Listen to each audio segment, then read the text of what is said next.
तो यहाँ पर आपको ये हम आपको कंपैरेटिव पॉलिटिक्स तुलनात्मक राजनीति का चैप्टर 1 आपको देख रहे हैं। तुलनात्मक राजनीति विश्लेषण स्वरूप और उपागम को देखते हैं, जिसका ये पार्ट 2 होगा चैप्टर 1 का। उसको इसमें आपसे पार्ट 2 के अंतर्गत यहाँ पर हम टॉपिक नंबर 4 जिसको बोलते हैं परंपरागत उपागम ट्रेडिशनल अप्रोच, उनको यहाँ पर देखने का प्रयास करते हैं।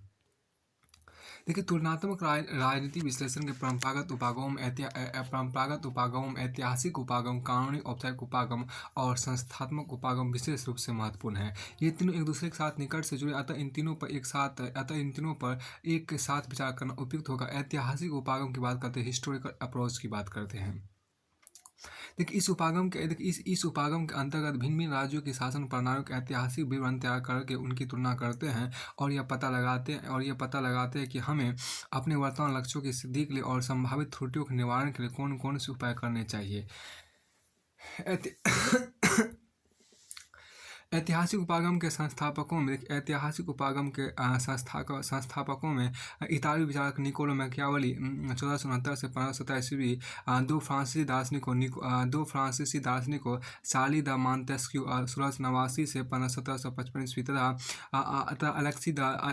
अलेक्सी द ताकविल 1805 से 1809 ईस्वी और दो अंग्रेज विचारकों वाल्टर वेजहॉर्ट 1826-1877 ईस्वी तक तथा हेनरी समनर मेन 1822-1888 के नाम विशेष रूप से उल्लेखनीय हैं। इन विचारकों ने तुलनात्मक राजनीति विश्लेषण के ऐतिहासिक उपागम को अपनाकर जो निष्कर्ष निकाले वे राजनीति सिद्धांत पॉलिटिकल थ्योरी के मुख्य धारा का अंग बन गए हैं। यह बात महत्वपूर्ण है कि ऐतिहासिक उपागम के अंतर्गत तथ्यों फैक्ट्स का अन्वेषण और प्रयोग किया जाता है। इसमें यह कमी हो सकती है कि हम पूरे तथ्य एकत्र न कर पाए या सीमित क्षेत्र या काल से जो तथ्यों के आधार पर कोई निष्कर्ष निकालने की कोशिश करें जो पूरी तरह सही ना हो। यदि इन कमियों को दूर कर दिया जाए तो ऐतिहासिक उपागम तुलनात्मक राजनीतिक अध्ययन बहुत उपयोगी सिद्ध हो सकता है। फिर समकालीन संदर्भ अनुभव मूलक पद्धति इम्पिरिकल मेथड से तुलनात्मक राजनीतिक अंतर्गत जो निष्कर्ष निकाले जाते हैं उनकी पुष्टि के ऐतिहासिक सामग्री का प्रयोग बहुत लाभदायक हो सकता है। परंतु ध्यान रहे कि ऐतिहासिक सामग्री का संकलन करते समय हमारा ध्यान केवल शासक वर्ग की गतिविधियों तक सीमित नहीं रहना चाहिए, बल्कि तत्कालीन सामाजिक आर्थिक परिस्थितियों, सांस्कृतिक चेतना का स्तर, जनसाधारण की भावनाओं और आंदोलनों के बारे में पूरा विवरण अवश्य तैयार करना चाहिए। देखा जाए तो ऐतिहासिक उपागम तुलनात्मक राजनीतिक अध्ययन में आधुनिक उपागम के लिए महत्वपूर्ण पूरक भूमिका निभा सकता है। उदाहरण के यदि हम भारत, ब्रिटेन, अमेरिका, रूस या चीन की वर्तमान राजनीति का तुलनात्मक अध्ययन करना चाहते हैं तो इन देशों की ऐतिहासिक पृष्ठभूमि का ज्ञान जरूरी होगा। तुलनात्मक राजनीतिक आधुनिक उपागम के अनेक समर्थक किसी देश की राजनीति के विश्लेषण के लिए वहाँ की राजनीतिक संस्कृति पॉलिटिकल कल्चर का अध्ययन जरूरी समझते हैं। राजनीतिक संस्कृति के अंतर्गत उस देश में प्रचलित ऐसे मूल्यों, मान्यता और मानकों का अध्ययन किया जाता है जो शासन प्रणाली और शासन प्रक्रिया को वैधता लेगिटिमेसी प्रदान करते हैं, अर्थात उसे लोगों की दृष्टि में उचित या युक्तियुक्त ठहराते। जाहिर है किसी देश की राजनीतिक संस्कृति जानकारी के लिए उसके इतिहास के पन्ने पढ़ना जरूरी होगा। उदाहरण के भारतीय इतिहास की जानकारी के बिना भारत की राजनीतिक संस्कृति के बारे में कोई राय बनाना व्यर्थ होगा। इसी प्रकार भारतीय राजनीतिक अंतर्राष्ट्रीय लक्ष्य नेशनल गोल्स की जानकारी के लिए स्वतंत्रता आंदोलन के इतिहास तिलक, गोखले, गांधी, नेहरू इत्यादि चिंतन से परिचित होना जरूरी है। इतना ही नहीं, भारत की राजनीतिक संस्थाओं और राजनीतिक दलों के व्यवहार को समझने के लिए इनके ऐतिहासिक विकास की जानकारी लाभदायक होगी। देखिए, अब कानूनी औपचारिक उपागम देखिए, लीगल फॉर्मल अप्रोच देखिए आप। इस उपागम के अंतर्गत भिन्न भिन्न देशों में प्रचलित संविधानों कॉन्स्टिट्यूशन के आधार पर वहाँ की शासन प्रणालियों के संगठनात्मक ढांचों, शासन के अंगों की कानूनी शक्तियों और उसके परस्पर संबंधों का विश्लेषण किया जाता था और जहाँ आवश्यक हो वहाँ संगठनात्मक सुधार ऑर्गेनाइजेशनल रिफॉर्म्स के उपाय पर विचार किया जाता था। उदाहरण के आपको ब्रिटिश शासन प्रणाली के अंतर्गत लॉर्ड सभा हाउस ऑफ लॉर्ड्स के पुनर्गठन के प्रस्ताव इस उपागम की देन है। इस उपागम के प्रवक्ता में आपको Woodrow Wilson, A.B. Dicey, James Bryce, के.सी. Wheare, Herman Finer, Ivor Jennings, Carl Friedrich और कार्ल लॉय स्टाइन के नाम विशेष रूप से उल्लेखनीय हैं। देखिए आज की भारतवादी, देखिए आप आज के भारतवादी राजनीति वैज्ञानिक, बिहेवियरलिस्ट, पॉलिटिकल साइंटिस्ट कानूनी औपचारिक उपागम के विरुद्ध यह तर्क देते हैं कि शासन के बाहरी ढांचे या कानून से संबंधित अंगों के अध्ययन से किसी देश की यथार्थ राजनीति को सही से समझना मुश्किल है। परंतु यह नहीं भूलना चाहिए कि किसी देश का संविधान वहाँ की राजनीति के लिए वैध ढांचा प्रस्तुत करता है। संविधान के निर्माण, संशोधन और व्याख्या के क्षेत्र में कानूनी औपचारिक उपागम की देन अत्यंत उपयोगी सिद्ध होती है। नवोदित राष्ट्र, न्यू नेशंस की राजनीति को नियमित करने के करने के लिए तुलनात्मक राजनीतिक अध्ययन नवोदित राष्ट्र, न्यू नेशंस की नवोदित राष्ट्र की राजनीति को नियमित करने के लिए तो यह और भी महत्वपूर्ण है। तुलनात्मक राजनीतिक अध्ययन तुलनात्मक राजनीतिक अध्ययन का कानूनी औपचारिक उपागम अपने आप में अधूरा तो है, परंतु उसे इसके अध्ययन क्षेत्र से निकालना संगत नहीं होगा। किसी देश का संवैधानिक कानून, कॉन्स्टिट्यूशनल लॉ वहाँ की आंतरिक राजनीति के लिए, देखिए वहाँ की आंतरिक राजनीति के लिए आवश्यक मानदंड निर्धारित करता है, और अंतर्राष्ट्रीय कानून, इंटरनेशनल लॉ, अंतर्राष्ट्रीय राजनीति, इंटरनेशनल पॉलिटिक्स के संदर्भ में यही भूमिका निभाती है। उदाहरण के भारतीय राजनीतिक अध्ययन में भारत के संविधान की जानकारी जरूरी समझी जाती है, और संविधान की व्याख्या करते समय न्यायालयों द्वारा कानूनी दृष्टिकोण को प्रमुखता दी जाती है। राज्य के विभिन्न अंगों, विधानमंडल, कार्यपालिका और न्यायपालिका की अपनी अपनी शक्तियों और उनके परस्पर संबंध, मूल अधिकार और फंडामेंटल राइट्स और राजनीति के निर्देशक सिद्धांतों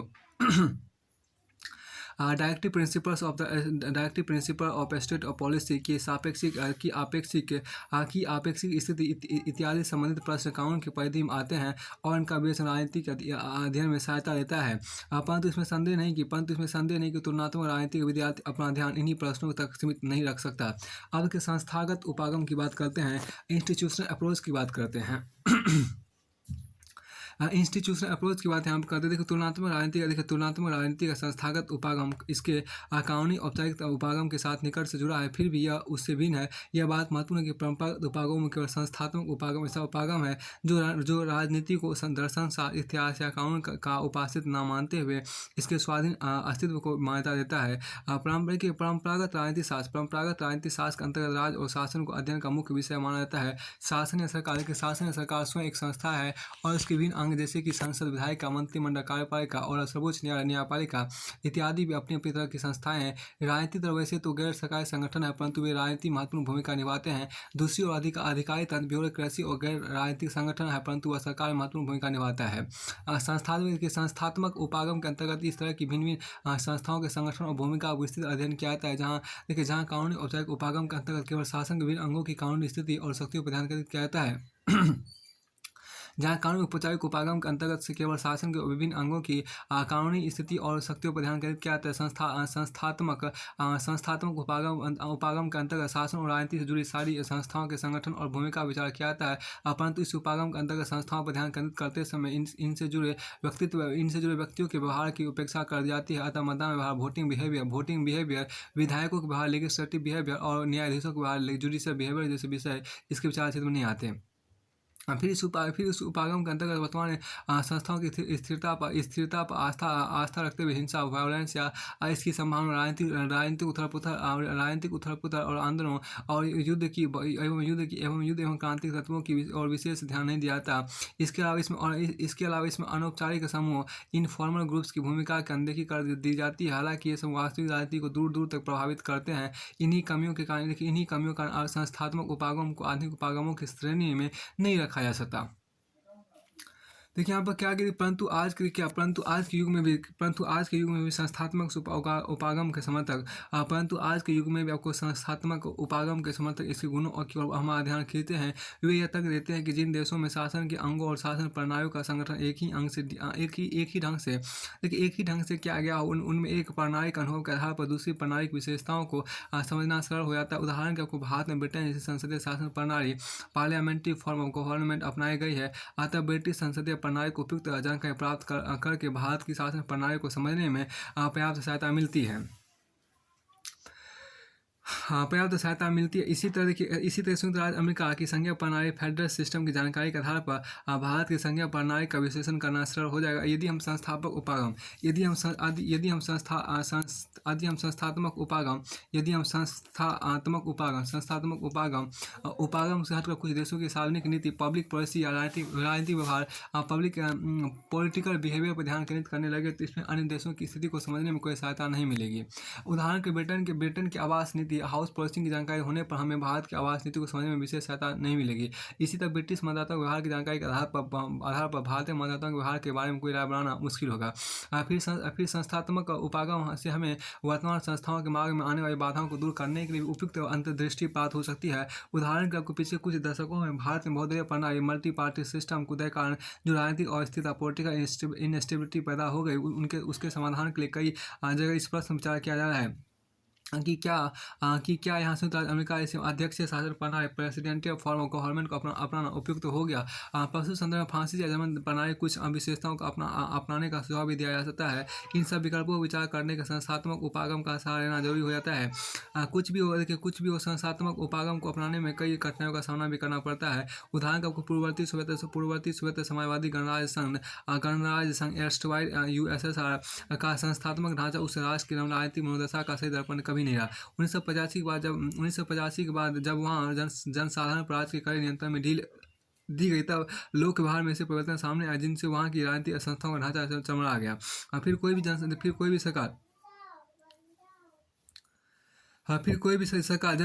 भी सरकार जनसाधारण अंधविश्वास, आतंक या कई तरह के भ्रम फैला कर कुछ तर्कशून्य संस्थाओं को कायम रख सकती थी, परंतु ऐसी संस्थाएं चिरस्थायी नहीं हो सकती थी। अतः यह कहने में कोई अतिशयोक्ति नहीं होगी कि संस्थात्मक उपागम मुख्यतः आपको मुक्त समाज, ओपन सोसाइटीज के अध्ययन के अधिक उपयुक्त है। इन समाजों में शासन उसी रूम में होगा। देखिए यहाँ पर परंतु ऐसी संस्थाएं चिरस्थायी नहीं हो सकती। अतः यह कहने में कोई अतिशयोक्ति नहीं होगी कि संस्थात्मक उपागम मुख्यतः मुक्त समाज, ओपन सोसाइटीज के अध्ययन के लिए अधिक उपयुक्त है। इन समाजों में सबको शासन संबंधित जानकारी को दुनिया से छिपा कर नहीं रखा जा सकता। जनसाधारण को अभिव्यक्ति और राजनीतिक गतिविधियों की पूर्ण स्वतंत्रता प्राप्त होती है। यहाँ पर देखिए यहाँ पर क्या कि जनसाधारण को अभिव्यक्ति और राजनीतिक गतिविधियों की पूर्ण स्वतंत्रता प्राप्त होती है और शासन स्वयं आपको जनमत पब्लिक ओपिनियन के प्रति संवेदनशील होता है। फिर भी केवल संस्थाओं के विश्लेषण से अंतिम निष्कर्ष नहीं निकाल लेना चाहिए। इसके अलावा प्रस्तुत देश की राजनीतिक संस्कृति, पॉलिटिकल कल्चर,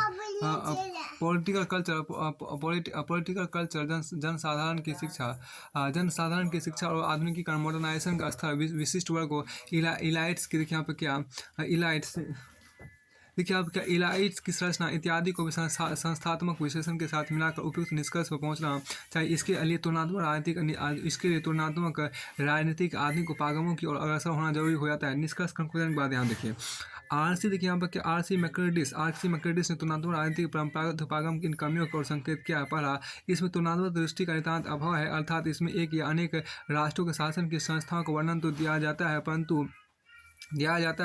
और उनमें समानांतर तत्वों की तलाश भी की जाती है, परंतु उनसे जुड़ी प्रक्रियाओं की तुलना के आधार पर राजनीतिक शक्ति के संगठन और प्रयोग की व्याख्या नहीं दी जाती। इसमें राजकूपी ढांचे, प्रभुसत्ता के निर्वाचन के नियम और राजनीतिक दलों इत्यादि के विवरण तक ही अपना ध्यान सीमित रखा जाता है। इसमें वर्णन की प्रधानता रहती है, अर्थात शासन की संस्थाओं की संरचना स्ट्रक्चर को प्रमुखता दी जाती है। उनके ऐतिहासिक विकास और कहानी स्थिति विचार किया जाता है, परंतु राजनीतिक प्रक्रिया, पॉलिटिकल प्रोसेस और राजनीतिक व्यवहार, पॉलिटिकल बिहेवियर का विश्लेषण नहीं किया जाता है। इसमें विभिन्न देशों की शासन प्रणालियों की प्रकट समानताओं और असमानताओं पर तो विचार किया जाता है, परंतु उनकी तात्विक समानताओं और असमानताओं का विश्लेषण नहीं किया जाता और इनके कारणों की छानबीन नहीं की जाती। इसका दृष्टिकोण बहुत संकुचित रहा है। अर्थात अमेरिकी विद्यार्थियों को इसका विशाल क्षेत्र पश्चिमी यूरोप के देशों तक, जैसे great Britain, France, Germany, Switzerland इत्यादि तक सीमित रहा है, जिनसे संबंधित स्रोत सामग्री, सोर्स मटेरियल सरलतापूर्वक मिल जाती है। पूर्वी यूरोप, एशिया, अफ्रीका और लैटिन अमेरिका के देशों पर इसमें कोई ध्यान नहीं दिया गया है। जबकि तुलनात्मक राजनीति के समान नियम स्थापित करने का आपको विश्वजनीन दृष्टि ग्लोबल विजन की जरूरत है। देखिए इसमें गतिशील तत्वों की उपेक्षा की जाती है, अर्थात इसमें संविधान की मूल व्यवस्थाओं को प्रमुखता दी जाती है जो प्राय स्थिर रहती है। राजनीति की जो तत्व आपको राजनीति की जो तत्व परिवर्तन और संतुलन की स्थितियों के उत्तरदायी है, जैसे कि लोकमत, पब्लिक ओपिनियन, हित समूह, इंटरेस्ट ग्रुप और दबाव समूह, प्रेशर ग्रुप इत्यादि। उसका सूक्ष्म विश्लेषण नहीं किया था और समत इसमें प्रस्तुत विषय का विस्तृत निरूपण तो किया जाता है, परंतु ऐसे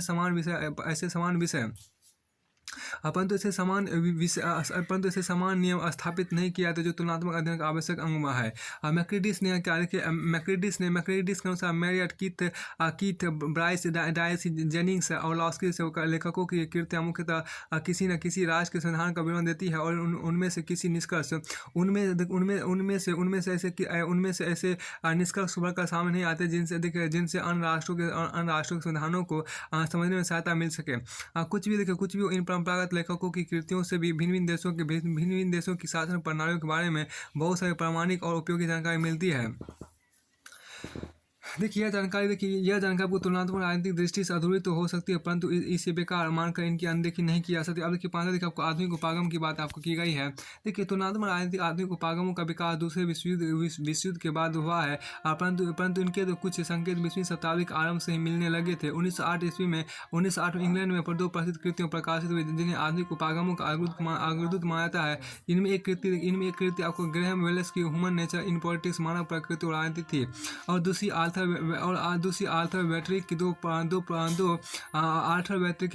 बैटरी की दी प्रोसेस ऑफ गवर्नमेंट, शासन प्रक्रिया भी थी।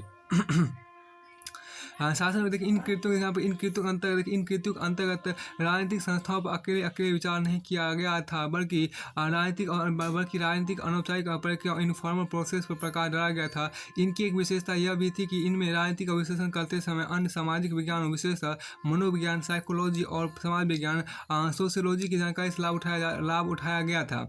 संक्षेप में आपको वेलेस ने मनोविज्ञान की प्रेरणा से राजनीति मनुष्य के व्यवहार के अध्ययन को प्रमुखता दी और बेंटली ने समाज विज्ञान की प्रेरणा से राजनीति में समूहों के व्यापार पर ध्यान केंद्रित किया। राजनीतिक अध्ययन में देखिए आपको राजनीतिक अध्ययन इस अनुभवमूलक मोड इम्प्लिकल ओरिएंटेशन से अंत अनेक राजनीतिक संकल्पनाओं के विवेचन का रास्ता खुल गया, जैसे कि शक्ति, पावर, सत्ता, अथॉरिटी और राजनीतिक विशिष्ट वर्ग, पॉलिटिकल इलाइट्स के विवेचन का। इससे पहले 19वीं शताब्दी में राजनीतिक अनुभवमूलक अध्ययन की दिशा में प्रयास हुए थे, परंतु वे राजनीतिक अध्ययन को नया मोड़ नहीं दे पाए थे। इनमें फ्रांसीसी लेखक अलेक्सी द टॉकविल 1805-1859 ईस्वी की कृति डेमोक्रेसी इन अमेरिका, अमेरिकी लोकतंत्र 1835-1840 और अंग्रेज लेखक वाल्टर बेजहॉट 1826-1877 की कृति फिजिक्स एंड पॉलिटिक्स, विज्ञान और राजनीति, भौतिक और राजनीति 1867 विशेष रूप से उल्लेखनीय है। अभी समझिए अनुभवमूलक पद्धति या एम्पिरिकल मेथड किसको कहते हैं। तो ज्ञान प्राप्त करने का वह तरीका जिसमें ज्ञानेंद्रिय, सेंस ऑर्गन, आँख, कान, नाक, जीवा और त्वचा के अनुभव एक्सपीरियंस के आधार पर कोई निष्कर्ष निकाला जाता है।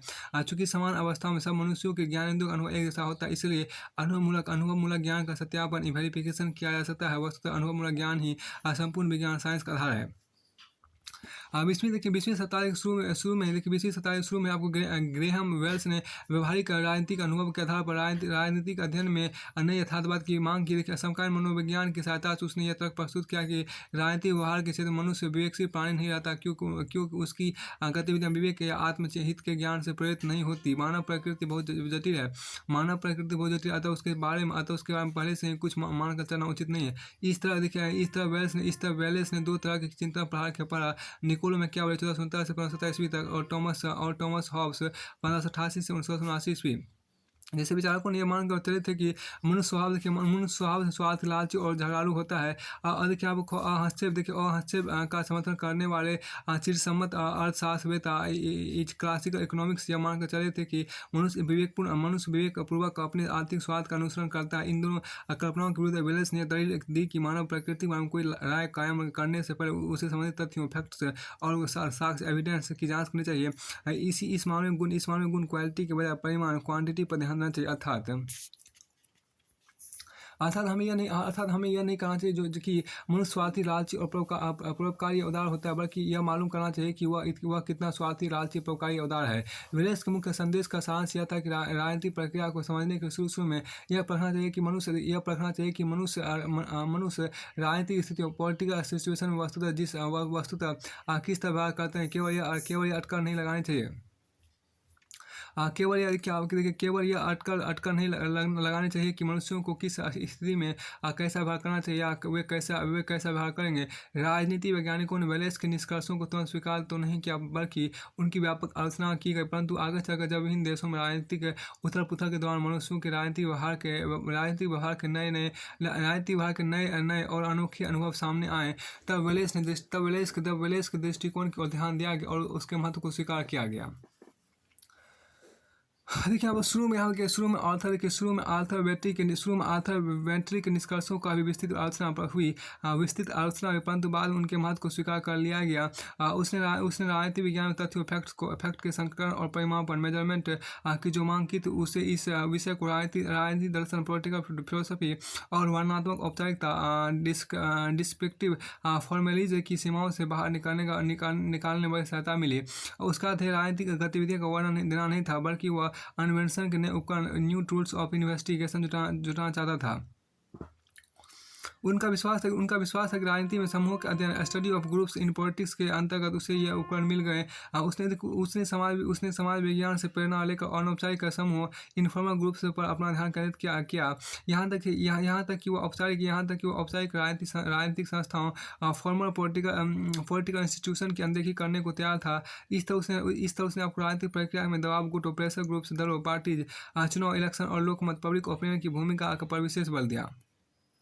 प्रथम विश्व युद्ध 1918 के बाद तुलनात्मक राजनीतिक अंतर विश्लेषण के नए उपकरण तलाशने और परिष्कृत संकल्पनाएं, सोफिस्टिकेटेड कॉन्सेप्ट विकसित करने का काम अमेरिकियों ने संभाल लिया। राजनीतिक प्रक्रिया के अनुसंधान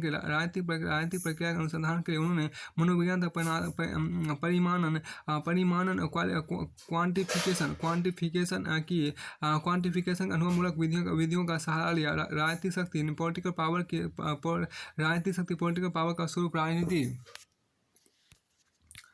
राजनीति वैज्ञानिकों के अध्ययन का केंद्र बन गया। इस पद्धति के दो महान नायक चार्ल्स मरियम 1870 से 1953 ईस्वी और उनके शिष्य हेरल्ड लॉसवेल 1902 ईस्वी थे, जिन्होंने शक्ति के विज्ञान, साइंस ऑफ पावर की बात की और राजनीतिक विशिष्ट वर्ग, पॉलिटिकल इलाइट जैसी संकल्पनाओं का विस्तृत विवेचन किया। तुलनात्मक राजनीतिक विकास के दौरान लासवेल तक आते यूरोप में उदार लोकतंत्र शासन प्रणाली, लिबरल डेमोक्रेटिक गवर्नमेंट का पतन और कम्युनिस्ट फासिस्ट सिस्टम का उदय देखा जा चुका था, जिसने नई जिज्ञासा को बढ़ावा दिया। वैसे राजनीतिक शक्ति का अध्ययन राजनीति विज्ञान की नई बात नहीं थी, क्योंकि मैकियावेली 1469 से 1527 ईस्वी और हॉब्स 1588 से 1679 ईस्वी सरी के विचारक इस और ध्यान दे चुके थे। तुलनात्मक राजनीतिक आधुनिक उपागम के अंतर्गत राजनीतिक शक्ति के सही स्थान और परिमाण पर बल दिया गया था, जिसने विभिन्न समुदायों में शक्ति के विन्यास के अध्ययन को प्रोत्साहन दिया। तुलनात्मक राजनीतिक आधुनिक उपागम राजनीतिक अध्ययन का कोई बंधाया तरीका नहीं सुझाते हैं। इनमें अनेक विधियां और प्रतिरूपों, मेथड एंड मॉडल्स का प्रयोग किया जाता है, जिनकी संख्या निश्चित नहीं है। अतः इन उपागमों की सारी विशेषताओं को एक साथ प्रस्तुत करना मुश्किल है। फिर भी इनसे जुड़ी विधियों और प्रतिरूपों के मुख्य विशेषताओं के स्तर गिना सकते हैं। इनमें राजनीतिक सामाजिक संदर्भ विशेष ध्यान दिया जाता है। इनमें यह मानकर चलते कि राजनीतिक संस्थाओं और प्रक्रिया सामाजिक संस्थाओं और प्रक्रियाओं से प्रभावित होती है और उन्हें प्रभावित करती है। 20वीं शताब्दी का आरंभ जब बहुलवाद प्लुरलिज्म ने प्रभुसत्ता पर राज के एकाधिकार को चुनौती दी थी, तब राज और व्यक्ति के मध्य अनेक सामाजिक संस्थाओं और सहचर्यों की भूमिका स्पष्ट होने लगी थी। परंतु तत्कालीन बहुलवाद का उद्देश्य केवल यह सिद्ध करना था कि राज केवल अपनी सत्ता के आधार पर व्यक्ति से अन्य निष्ठा की मांग नहीं कर सकता। उसने राजनीतिक अध्ययन पद्धति को कोई नया मोड़ नहीं दिया। तो इसमें जो नया मोड़ आया वह तुलनात्मक राजनीतिक आधुनिक उपागमों की ही देन है। इनमें वैज्ञानिक पद्धति, साइंटिफिक मेथड को प्रमुखता दी जाती है। राजनीतिक व्यवहार के नियमों का पता लगाने के लिए इसमें कार्य, कारण, कॉज एंड इफेक्ट और क्रिया प्रतिक्रिया, एक्शन एंड रिएक्शन के परस्पर परस्पर संबंधों की तलाश की जाती है, जिसमें देखिए जिसमें राजनीतिक प्रक्रियाओं को समझने में सहायता मिलती है। गौर देखिए इनमें विश्लेषण और व्याख्या एनालिसिस एंड एक्सप्लेनेशन का प्रयत्न किया जाता है और देखा जाती है विशेषता वैज्ञानिक पद्धति के प्रयोग के साथ निकट से जुड़ी है। प्राकल्पना हाइपोथेसिस का निर्माण, आधार सामग्री का संकलन, कलेक्शन ऑफ डाटा और प्राकलन का परीक्षण, टेस्टिंग इस प्रयोग के इस प्रयत्न के महत्वपूर्ण अंग है, जो हमें समान नियम निर्धारित करने में सहायता प्रदान करते हैं। गौर देखिए इनमें संविधान के ढांचे की जगह संपूर्ण आर्थिक प्रणाली पॉलिटिकल सिस्टम पर विचार किया जाता है। इस प्रणाली के अंतर्गत उन तत्वों पर ध्यान केंद्रित किया जाता है जो समाज व्यापक सहमति, कंसेंसस, मतभेदों, डाइवर्जेंसेस या क्लीवेज के लिए उत्तरदायी होते हैं और क्लीवेज के उत्तरदायी होते हैं, जो किसी समाज की राजनीतिक संस्कृति पॉलिटिकल कल्चर के अंतर्गत लोकतंत्र, डेमोक्रेटिक सत्तावादी और ऑथोरिटेरियन या सर्वाधिकारवादी टोटेलिटेरियन प्रवृत्तियों को बढ़ावा देते हैं और अंत अंग इनमें अंतर विषयक उपागम इंटरडिसिप्लिनरी अप्रोच का सहारा लिया जाता है। हाँ देखिए अर्थात राजनीतिक प्रक्रिया और सामाजिक आर्थिक दशाओं के परस्पर संबंध को समझने के इनमें समाज विज्ञान, सोशियोलॉजी, अर्थशास्त्र, इकोनॉमिक्स, मानव विज्ञान, एंथ्रोपोलॉजी और मनोविज्ञान, साइकोलॉजी इत्यादि के सहारा ली जाती है और इन विषयों को विचार क्षेत्र में योगदान किया जाता है। देखिए यहाँ पर देखिए यहाँ पर क्या राजनीति विश्लेषण के प्रतिरूप देखिए, आपको राजनीति विश्लेषण के प्रतिरूप देखिए मॉडल ऑफ पॉलिटिकल एनालिसिस। यहाँ पर देखिए राजनीति विज्ञान के अंतर्गत क्या राजनीति विज्ञान के अंतर्गत राजनीतिक प्रक्रिया की व्याख्या के लिए अनेक संकल्पनात्मक ढांचे कंसेप्चुअल फ्रेमवर्क विकसित किए गए हैं। इन्हें राजनीतिक विश्लेषण के प्रतिरूप कहा जाता है। तुलनात्मक राजनीतिक विश्लेषण के लिए भी इन ढांचों का विस्तृत प्रयोग किया जाता है। इनमें दो प्रतिरूप विशेष रूप से महत्वपूर्ण ये प्रतिरूप राजनीतिक प्रणाली पॉलिटिकल सिस्टम का संकल्पना पर आधारित है। इसमें राजनीति को सामाजिक पर्यावरण का अंग मानते हुए उसमें आने वाले आगत तत्वों इनपुट्स और उससे पैदा होने वाले निर्गत तत्वों आउटपुट्स का विश्लेषण किया जाता है। इसकी मुख्य अभिव्यक्तियां को प्रणाली विश्लेषण सिस्टम एनालिसिस है और संरचनात्मक क्रियात्मक विश्लेषण आपको स्ट्रक्चरल फंक्शनल एनालिसिस है। तुलनात्मक राजनीतिक अनुपागम राजनीति, पॉलिटिक्स और अर्थव्यवस्था, इकोनॉमी तथा राजनीति और समाज व्यवस्था के श्रृंखला संबंध लिंकेज पर विशेष रूप से ध्यान केंद्रित करते हैं। इन्हें क्रमशः आपको राजनीतिक अर्थव्यवस्था उपागम, पॉलिटिकल इकोनॉमी अप्रोच और राजनीतिक समाजशास्त्र उपागम पॉलिटिकल सोशियोलॉजी अप्रोच की संज्ञा दी जाती है। और देखिए प्रणाली विश्लेषण देखिए, सिस्टम एनालिसिस देखिए, तुलनात्मक राजनीतिक आधुनिक उपागम में आपको प्रणाली विश्लेषण का विशेष स्थान है। अमेरिकी राजनीति वैज्ञानिक डेविड ईस्टन ने पॉलिटिकल सिस्टम देखिए यहाँ पे an inquiry into the state of political science राजनीतिक विज्ञान की दशा का अन्वेषण 1953 के अंतर्गत राजनीति से जुड़ी प्रक्रियाओं को राजनीतिक प्रणाली के रूप में समझने का सुझाव दिया गया। फिर उसने an approach to the analysis of political system राजनीतिक प्रणाली के विश्लेषण का उपागम world politics 1957 a system analysis of political life राजनीतिक जीवन का प्रणाली विश्लेषण के अंतर्गत इस विश्लेषण की पद्धति विस्तृत व्याख्या प्रस्तुत की। प्रणाली सिद्धांत के समर्थकों ने प्रणाली सिद्धांत के समर्थकों में ईस्टर्न उन गिने चुने लेखकों में था जो स्वयं राजनीति विज्ञान के क्षेत्र में आए थे, जबकि अन्य अधिकांश लेखक अन्य सामाजिक विज्ञान विशेषतः मानव विज्ञान, एंथ्रोपोलॉजी और समाज विज्ञान आपको सोशियोलॉजी के क्षेत्रों से जुड़े थे। संक्षेप में आपको प्रणाली उन तत्वों के समूह को कहते हैं जो एक दूसरे से संबंध एक दूसरे पर आश्रित हो और एक दूसरे पर क्रिया करते हो। इस क्रिया को परस्पर क्रिया या अंतक्रिया इंटरेक्शन कहा जाता है। लेकिन ईस्टर्न के अनुसार राजनीतिक प्रणाली किसी समाज के अंदर उन अंतक्रियाओं की प्रणाली को कहते हैं जिसके माध्यम से अनिवार्य या आधिकारिक आवंटन किए जाते हैं।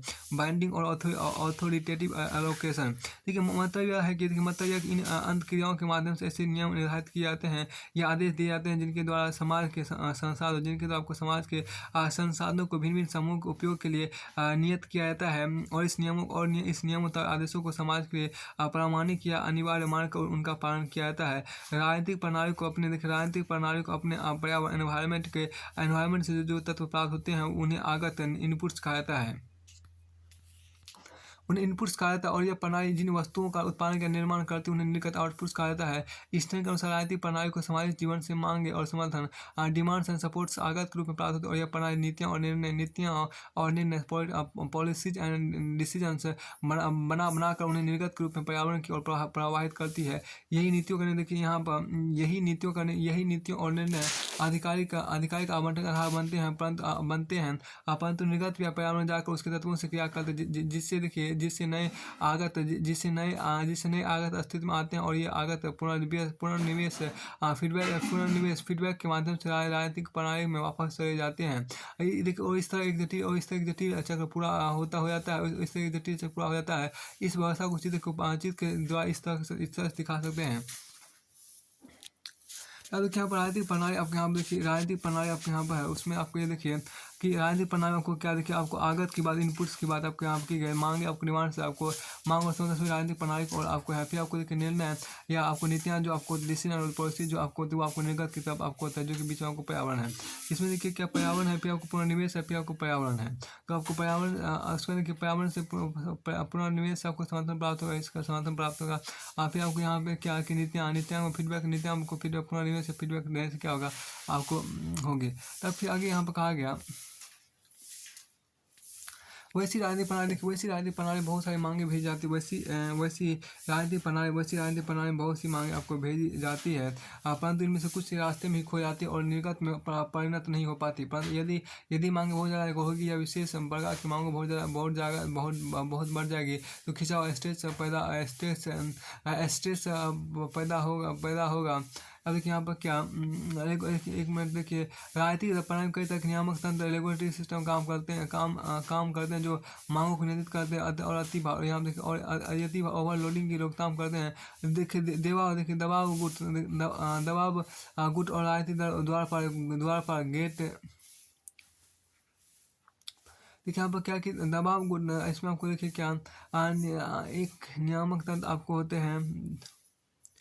देखिए यहाँ राजनीतिक दल द्वारपाल या गेट कीपर्स की भूमिका निभाते हैं जो हर किसी मांग को बेरोक टोक इस प्रणाली के अंदर नहीं जाने देते।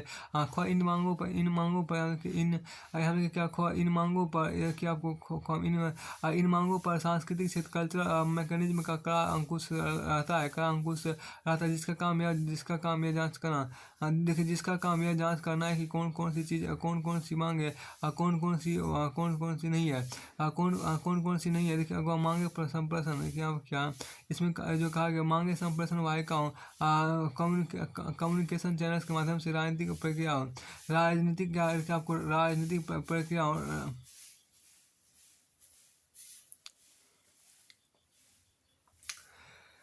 देखिए यहाँ पर मांगे संप्रेषण वाहिकाओं देखिए कम्युनिकेशन चैनल के माध्यम से राजनीतिक प्रणाली के भीतर पहुंचती है और मांगे बढ़ जाने पर इन वाहिकाओं की संख्या बढ़ाई जा सकती है। अखबार रूपांतर प्रक्रिया देखिए रूपांतरण प्रक्रिया हो सकते हैं। रूपांतर प्रक्रिया कन्वर्सन प्रोसेस दौरान भी मांगों को नियंत्रित कर सकते हैं अर्थात विधायी कार्यकारी और प्रशासनिक संगठन लेजिस्लेटिव एक्जीक्यूटिव एंड एडमिनिस्ट्रेटिव इन मांगों को नियुक्ति इन मांगों की देखिए इन मांगों को नियंत्रित कर सकते हैं यदि आधिकारिक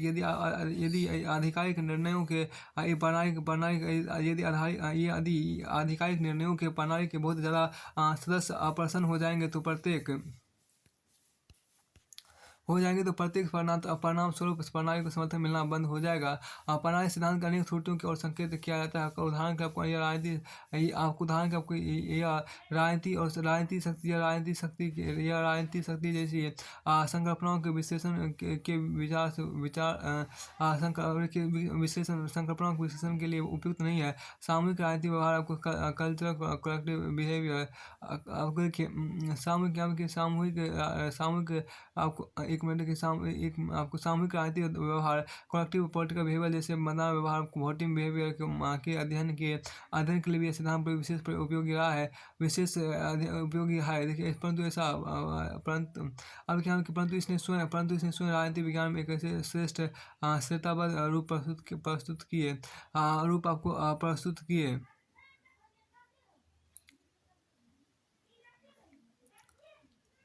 यानी कि क्या है कि इसमें आपको एक फिर से इसको देखने पर प्रणाली सिद्धांत के अनेक त्रुटियों की और संकेत किया है, जहाँ उदाहरण के लिए राजनीतिक शक्ति जैसी संकल्पना विश्लेषण को उपयुक्त नहीं है। सामूहिक राजनीति व्यवहार व कलेक्टिव पॉलिटिकल बिहेवियर, जैसे कि मतदान वोटिंग बिहेवियर के अध्ययन के लिए भी यह विशेष राष्ट्रीय सिद्धांत विशेष उपयोगी नहीं है। ये कि नहीं है, देखिए, परंतु इसने स्वयं राजनीतिक विज्ञान में एक ऐसा सफल कूटनीति कूटनीति एक सफल कूटनीति संधारित ढांचा एक हमने कि क्या परंतु इसने स्वयं राजनीति विज्ञान में एक ऐसा सैद्धांतिक ढांचा थ्योरेटिकल फ्रेमवर्क विकसित किया जो राजनीति विश्लेषण में आपको सफलता सहायता देता है। आप एक संरचनात्मक क्रियात्मक विश्लेषण आपको देखिए, इसको बोलते हैं स्ट्रक्चरल फंक्शनल एनालिसिस बोलते हैं। अब आप आगे देखिए, संरचनात्मक क्रियात्मक विश्लेषण वस्तुतः प्रणाली विश्लेषण की विकसित रूप है। तुलनात्मक राजनीति में संरचनात्मक व कृत्यागत उपागम के प्रयोग की परिणाम ब्रैडली, ब्राउन और बी मेलिनोस्की सरीखे मानव वैज्ञानिकों का कृतियों से आई है। देखिए, इन अनुसंधानकर्ताओं अनेक जनजातीय समुदायों ट्राइबल कम्युनिटीज के अध्ययन में कृत्यात्मक उपागम का प्रयोग करते हुए दिखाया था कि इनके कुछ विशेष कृत्य, जैसे कि विधि विधान, रिचुअल्स, मंत्र तंत्र, मैजिक और संस्कार मैजिक और देखिए यहाँ पे और संस्कार राइट्स RITS राइट्स, इसमें एकता कायम करने इसमें एकता कायम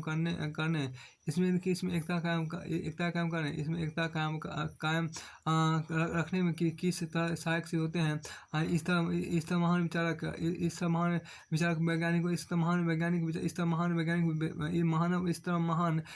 मानव वैज्ञानिकों ने आपको आदिम जाते हैं प्रिमिटिव कम्युनिटीज का अध्ययन के लिए उपयुक्त संधारित ढांचे तैयार कर दिया।